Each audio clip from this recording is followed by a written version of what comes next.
From the Home Slice News Center, this is the Daily Slice for Wednesday, March 23rd, 2022. I'm D. Ray Knight, and this is what's going on.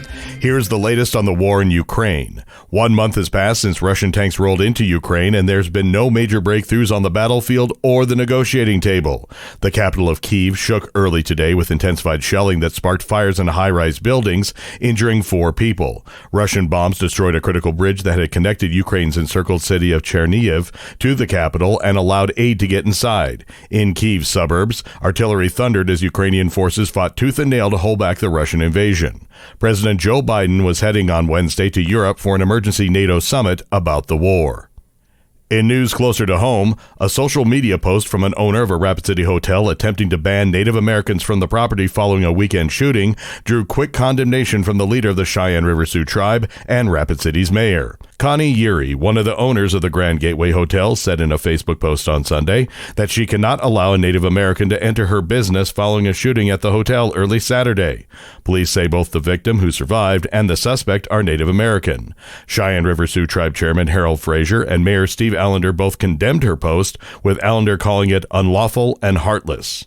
Governor Noem has signed a bill wiping away fees for concealed gun permits. Amy Rose explains. Governor Kristi Noem has signed a bill to wipe away state and county fees for concealed firearm permits. The Republican governor brought the proposal this year as a way to both tout her support for gun ownership rights and cut government fees. She initially proposed eliminating state business filing fees as a part of the bill, but lawmakers struck that portion from the legislation. They argued it would have created a flood of out-of-state entities applying for business registrations in South Dakota. The gun permit waiver bill is estimated to cost the state about $110,000 annually in lost revenue. Authorities say a minimum security state prison inmate walked away from his community service job site in Rapid City yesterday. Police were on the lookout for 30-year-old Christopher Burns. He is a white male, approximately 150 pounds, has brown hair and brown eyes. Burns is currently serving sentences for possession of a controlled substance out of Pennington County and aggravated assault out of Custer County. In national and international news, President Joe Biden's trip to Europe comes at a critical moment for the war in Ukraine, which could become a bloody stalemate as Russia pummels cities with airstrikes and artillery. Biden departs today on a 4-day trip. Biden will meet with allies during a long day of meetings in Brussels on Thursday. NATO, the European Union, and the Group of 7 nations are holding summits that day as well. Biden on Friday is scheduled to continue on to Poland, which has been on the front lines of a growing refugee crisis as millions of people flee the fighting in Ukraine. The latest nominee for a seat on the Supreme Court, Judge Ketanji Brown Jackson, has stressed the importance of religious faith in her life and career. What she hasn't done is provide any specifics during her confirmation hearing. Jackson says she identifies as a non-denominational Protestant, but has gone no further.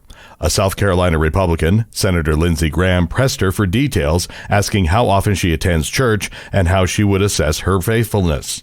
Jackson says she's reluctant to talk about her faith in that way. She says she wants Americans to have confidence that she can separate her judicial decisions from her personal views.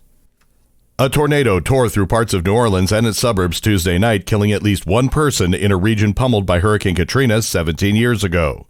Parts of St. Bernard Parish, which borders New Orleans to the southeast, appear to take the brunt of the weather's fury, and that is where the only reported fatality occurred. St. Bernard Parish officials gave no details on how the person died. They say multiple other people were injured. Your weather forecast from the Home Slice Weather Center. It'll be sunny but still very windy today with a high of 54, low tonight 32. And that was your Daily Slice for Wednesday, March 23rd, 2022. The Daily Slice is a production of Home Slice Media Group, hosted by D. Ray Knight with Amy Rose and Chrissy Davies. Executive producer Mark Houston. Engineered by Chris Jacquez. I'm D. Ray Knight. Have a great day.